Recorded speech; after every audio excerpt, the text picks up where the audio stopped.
porque entramos en la parte más significativa, más llamativa de tu libro. Vamos a seguir hablando, evidentemente, de este capítulo sobre el que se ha especulado muchísimo en todos estos años. Hacemos una cosa, 5 minutos de pausa para publicidad e inmediatamente volvemos. Estábamos en la conversación con José María Zabala en ese momento en el que se produce la trágica muerte del duque de Cádiz. Era Gemma quien tenía... Y él estaba contando el misterio, ¿no?, que envolvió aquel día en las pistas de Colorado. Acababas de comentar el tiempo que tarda la ambulancia, pero además desaparecen los testigos, desaparecen las fotos. Me gustaría que hicieses un poco un recopilatorio de todos esos datos que aportas en ese capítulo del libro. Así es, Gemma. La persona que está manipulando ese cable de acero, un tal Daniel Conway, solo sabemos el nombre y el apellido, se lo traga a la tierra, desaparece. Hay una declaración de Tony Sailor, que era el que bajaba con Alfonso de Borbón-Dampierre por esa pista, que dice, bueno, yo pude esquivar el cable porque el cable estaba casi a ras del suelo, pero no puedo entender por qué ese cable luego se subió a 1,70 m, 1,75 m sobre la nieve. Luego había una persona ahí que sabía muy bien lo que estaba haciendo, ¿no? Había contradicciones.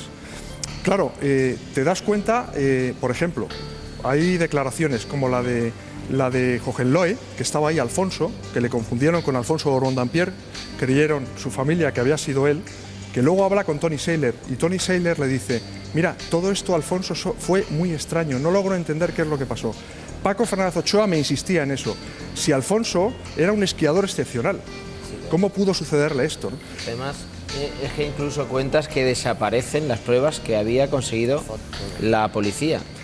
Al cuerpo del duque de Cádiz, que permanece aún con vida, aunque tenga el pulso muy débil, se le toma un centenar de fotografías.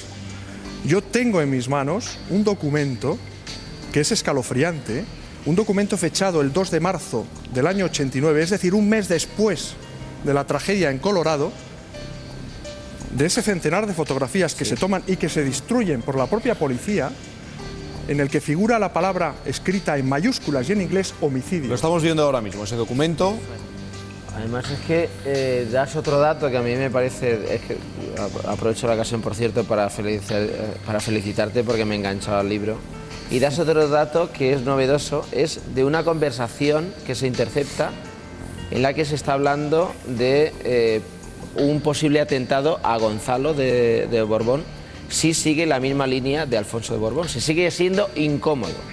En efecto, hay una conversación que se intercepta y que se denuncia en el consulado español en Lisboa, entre un francés y un español, en tono amenazante. Se dice que como Gonzalo siga los mismos pasos dinásticos que Alfonso, le van a dar el mismo tratamiento que dieron a su hermano mayor en la nieve. Se habla incluso de un alemán al que pagaron una cantidad de dinero. Es decir, no solo eso, sino que Manuela Dampierre, la madre del duque de Cádiz, cree que quien pudo haber asesinado a su hijo fue un masón enemigo del legitimismo que encarnaba a su hijo, ¿no?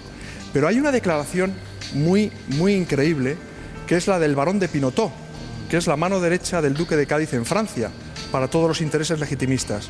3 días después de la tragedia de Colorado, el barón de Pinotó dice, yo me esperaba esta desgracia. ¿No os parece increíble? A mí me parece increíble y sobre todo, siguiendo no he podido terminarme tu libro, lo siento, pero me lo voy a terminar, te lo prometo.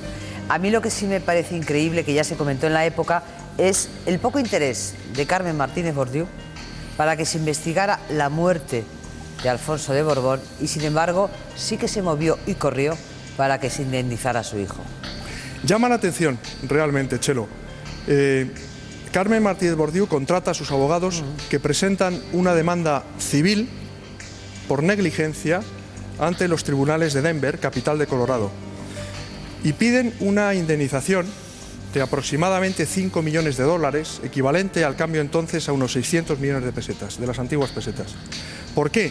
Pues porque creen que, basándose en que el duque de Cádiz va a vivir 74 años, que en aquel momento trabaja en el Banco Exterior y puede llegar incluso a la presidencia del Banco Exterior, en fin, y cuantifican todo eso, ¿no? Y es muy curioso, porque 4 años después de la muerte del duque de Cádiz, llegan a un acuerdo los abogados de Carmen y la aseguradora. Y Luis Alfonso de Borbón percibe una indemnización de alrededor de 100 millones de las antiguas pesetas, pero se queda, claro, sin que nadie pueda devolverle a su padre. Realmente ese acuerdo coincide con la anunciada celebración del juicio, que se suspende porque llegan a un acuerdo, evidentemente. No hay investigación. Tú decías al principio que este hombre fue maltratado por la historia. ¿También fue maltratado por su familia? Sin duda ninguna. Vamos, la separación de sus padres.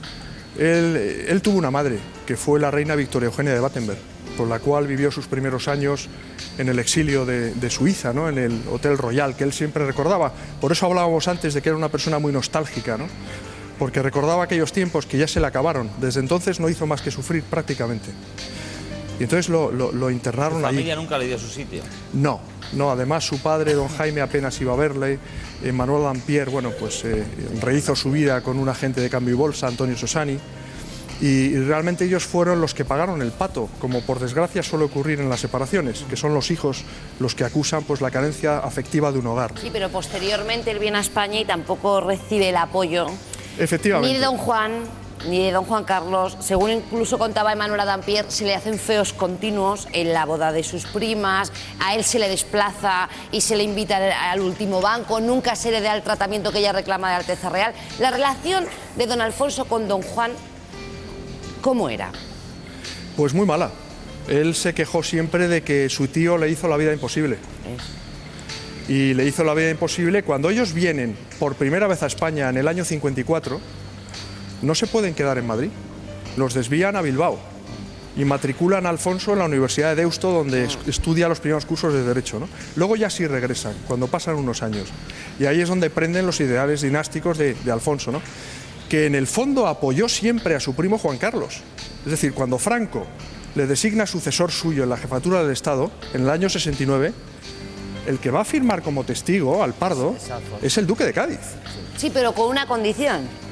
Efectivamente, con una condición: que jure y respete los principios generales del movimiento, efectivamente, cosa que no se hace. Claro, entonces por eso él se ve con el derecho de seguir luchando por ese derecho que cree que tiene de optar a la corona española. Claro, él mantuvo siempre que la renuncia se la arrancaron a su padre, que fue una encerrona. Le metieron en la habitación de un hotel en Fontainebleau en el año 1933 y le dijeron: oye, mira, Jaime, tú firma aquí. No, Jaime, tú firma aquí. Si firmas aquí, te prometemos que no volverás a pasar hambre el resto de tu vida, lo cual fue mentira. Porque yo he tenido acceso, que se recoge en el libro, al cuaderno particional de la herencia de Alfonso XIII, y sobre una masa, en dinero estamos hablando, de 18,5 millones de pesetas de antes, equivalentes a 3.000 millones de pesetas de hoy. 1.300 millones fueron para don Juan de Borbón. Y el resto se lo tuvieron que repartir entre las infantas Beatriz, María Cristina y don Jaime. Realmente, eso por no hablar de los palacios, porque don Juan acabó quedándose con el Palacio de Miramar, con el Palacio de la Magdalena, con la isla de Cortegada, en fin, con un montón de bienes inmuebles que fue vendiendo tras la muerte de Franco. Y podríamos seguir hablando, y podríamos, con los años que han pasado, El 20 ducado de años, Cádiz, que es muy interesante. con los años que han pasado, se sigue hablando de este asunto y sigue generando controversia e interés. El Borbón non grato, José María Zabala, muchísimas gracias por estar Gracias a esta noche vosotros. aquí.